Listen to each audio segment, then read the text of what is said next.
What's going on, everybody? It's Retro J here with Retroception, and today I wanted to bring you guys a quick little review of the Retroid Pocket G2. Now, with this here, we're not going to go into literally a full-on breakdown review, just because what you have here is basically the Retroid Pocket 5 Pro. So the only big difference is going to be your processor, which instead of the Snapdragon 865 running in the Retroid Pocket 5 and the Retroid Pocket Flip 2, you are going to be rocking the new Snapdragon G2 Gen 2, which is going to be quite a bit closer to the type of performance that you would get from the Snapdragon 8 Gen 2 that you find in the AYN Odin 2 devices, also the AYN Thor. And I will tell you, it is quite a bit of a step up in performance. Now, body-wise, you're looking at the exact same body, and the Retroid Pocket 5 was definitely one of the best devices, not just to come out recently, but to come out in many years. It's still a favorite to this day. And I mean, this body style is great. A lot of people do have a little bit of issues with the ergonomics, but Retroid does sell an official grip that just completely changes the game and makes the ergonomics just absolutely fantastic for this device. Now, like I said, with this device, you are going to be running the Snapdragon G2 Gen 2. It is quite a bit of a step up from the Snapdragon 865, a little more closer to the 8 Gen 2, not quite to that performance. But as we will show a little bit later in this video, the performance on this is quite a step up. I will have a little bit of comparison with the Retroid Pocket Flip 2, which runs the same Snapdragon 865 as the RP5. I just do not have an RP5. And I want to give a shout out to Tristan with the Retroception family. He was kind enough to send this over to me so I could test it out and do a review. I've been testing it out for a little over a week and wanted to do this review so I can get that sent back to him so Tristan can have some fun with it. So shout out Tristan, Retroception love. So with this here, we are running an Adreno CPU, an Adreno GPU. And with this one here, we're running the A22, whereas on the Retroid Pocket 5 and the Flip 2, they were running the Adreno 650. You have 8 gigabytes of RAM in the G2, but it is running LPDDR5X RAM instead of the LPDDR4 that was in the Retroid Pocket 5 and the Flip 2. Now, the storage, you do have 128 gigs internally, but it does have a micro SD card slot, so you can expand your memory there. This is running Android 15. You do have the same 5.5-inch AMOLED 1080p 60 frames per second screen, and anyone who has had a Retroid Pocket 5 since it came out, or even has one in general, knows that the AMOLED display on that device is just absolutely fantastic. You cannot go wrong with AMOLED, and Retroid definitely delivers when it comes to the AMOLED. We do have a 5,000 milliamp hour battery, and we do have analog triggers, and we have 3D Hall sticks. We do have Wi-Fi 6 and Bluetooth 5.4. So, like I said, mostly all the same as the RP5, except for the RAM in the G2. It is LPDDR5X RAM, and we do have the G2 Gen 2 chip with the Adreno A22. So, a little bit of a step up, and I will say one of my biggest gripes with the Retroid Pocket 5 was, I do tend to have a little bit bigger hands, and I mean, it's not uncomfortable, but it's also not the most comfortable. You do have these little ergonomic grips here, and I am a big fan of this type of texture that they put on these grips here. I definitely do not like it when the whole back is more of this smooth texture here. So the grip The little grippiness there is definitely good, but having the official grip is, in my opinion, a definite must. And that can be a bit of a downfall when it comes to devices needing a grip to really give you those better ergonomics, kind of like the AYN portal, the Odin 2 portal.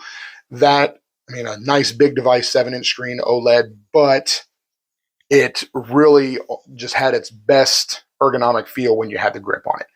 So that's just a price you pay when you get a device like this that has these little ergonomic bumps. The other downfall, I mean, Retroid is always known for having the D-pad centric format here, which is going to be a big plus for when the RP6 is released in January, because you have that choice of having the thumbstick on the bottom or the thumbstick on top. So whichever is your preference, then you can go with that and make it the exact device that you want. So, not going to waste any more time. I don't want to drag this video out too long.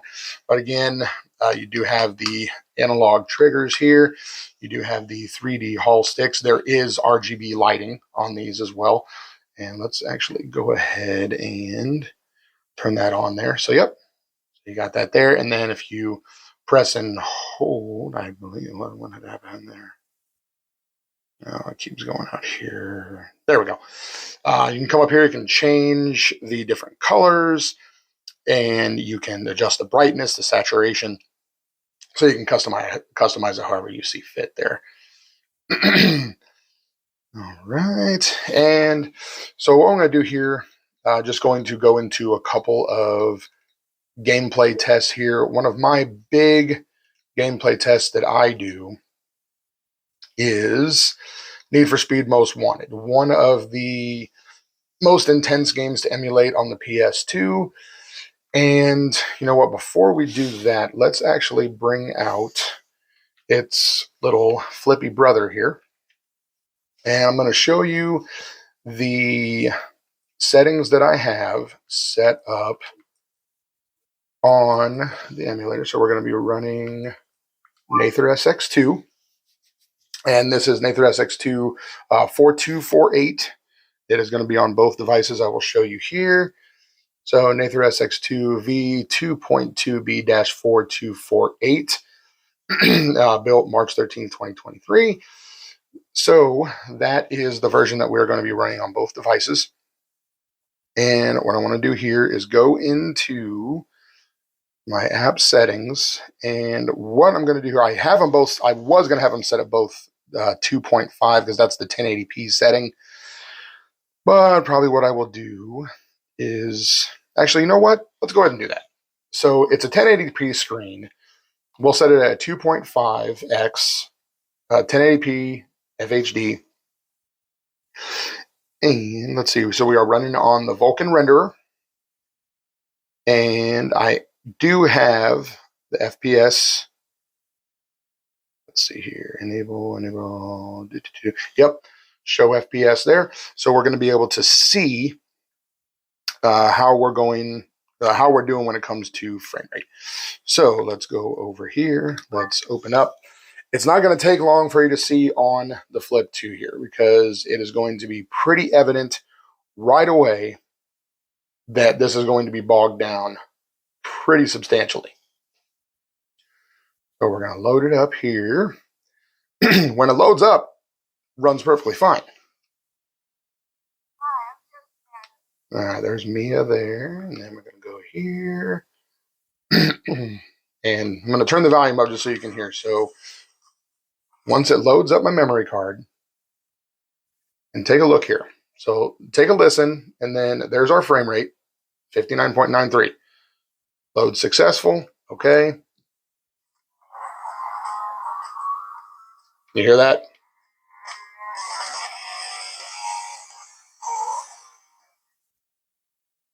You can just hear the slow of the music, and we are at a steady 33.3 frames per second. Now, once you select career, it does bump up a little bit. Now we're at about a 44 or 45. So we go to resume career. Then let's say we go into, let's just head into one of the races here.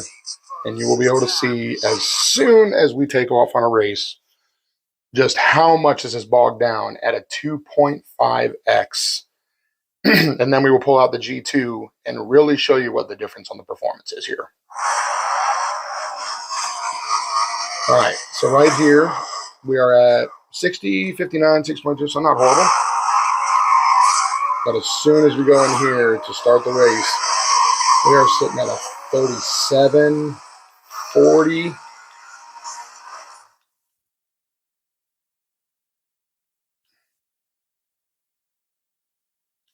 It just jumps all over. We're at 45.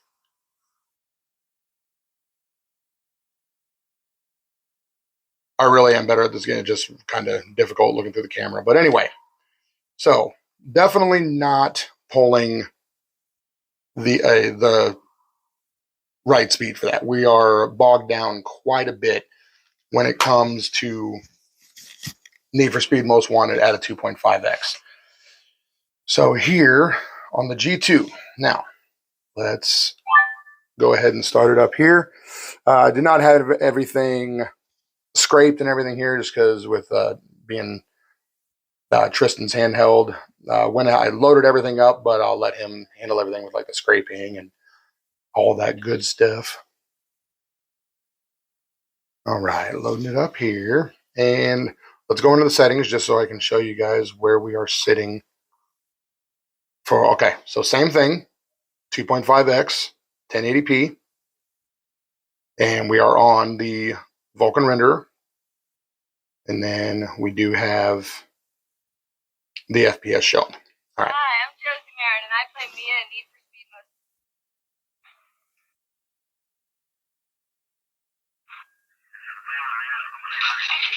So first thing we'll be looking at here, going to be, you'll notice as soon as the music starts and it zooms in on the car, we are going to be at a perfect speed. Look at that. So on the Flip 2, which is running the exact same internals as the RP5, it was running, what, we were at like 37, 38. Right here, we're hovering right around 60, almost perfect. So let's go into our career. We'll go to the exact same race. And there's no stutter at all. There's no lag going into that. All right. Now, going into this here. Look at that. 60, 59. Going up here, we're at 56, 57. We're at 59. A little bit of dip to maybe like 55, 56. But like on the Flip 2, we were dipping into at the 40, the 45s, 46. This is staying steady between 55 and 60. Right now we're staying 57, 59.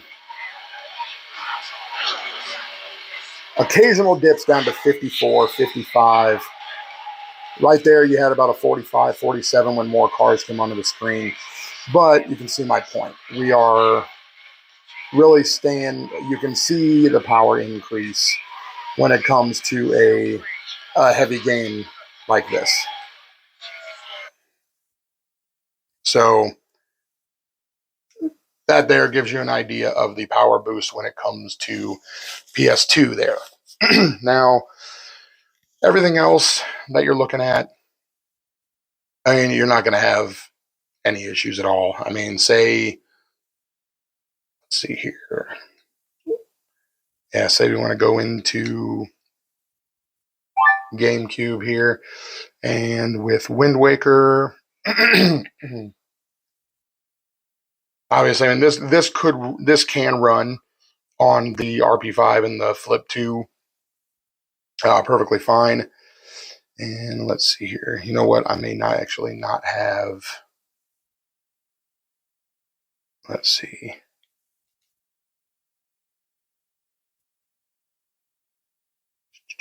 Oh, I didn't have it set up for the standalone there. There we go. But it just everything seems to run so smooth. All right, I must not have the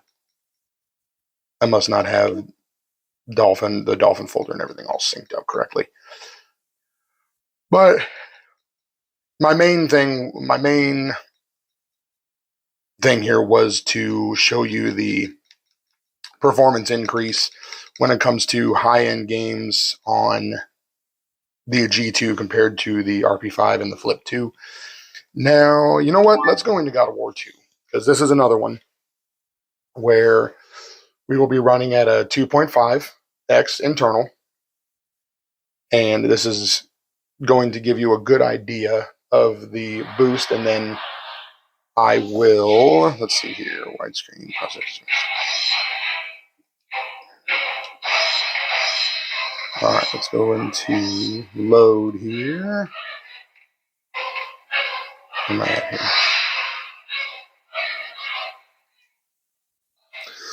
Oh, okay, this is one that I loaded up and just put some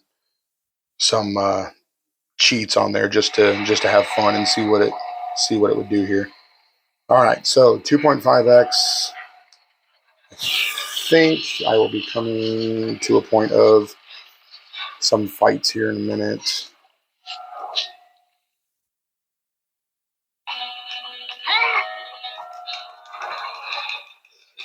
Okay, you can see up in the frame rate counter, we are at a steady 59.9. And then when it comes out here to start fighting,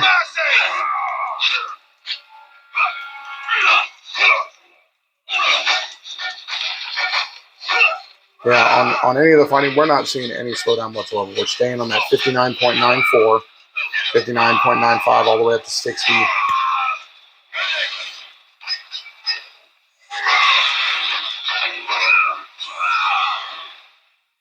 All right, so a big one here is when we're going to go up here and we're going to get slammed on. So this is always a pretty intensive area when it comes to emulating, just because of the type of scene.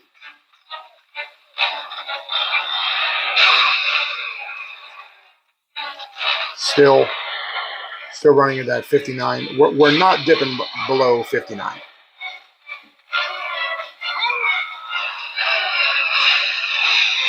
Even this one's up, still not dipping below 59. So yeah. So there's that there. Now, there's one last quick thing before we close out here. Let's go ahead and bring that game up on the Flip 2.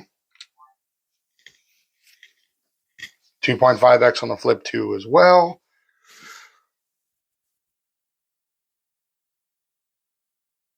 So definitely love to hear your guys' input on the G2. It's a nice bump in the power, but you do have to think, like, you have to decide if you want this right now, or if you want to wait a few months and get the RP6, which is only going to be $10 more. You're going to jump up to the 8 Gen 2, which is what you have in the Thor, what you have in all of the Odin 2 devices. So it's really just if you want the power boost now and want the same form factor as your RP5, or if you want to have that choice of thumbstick up, thumbstick down, and just get the latest and greatest when it comes to the bump in the CPU as well. So right here, on the fighting, and you know what, we're still saying at the 59.95. So that's actually kind of surprising. Let's go up to when he comes in here. And it did take a dip. So that was the first dip that I saw.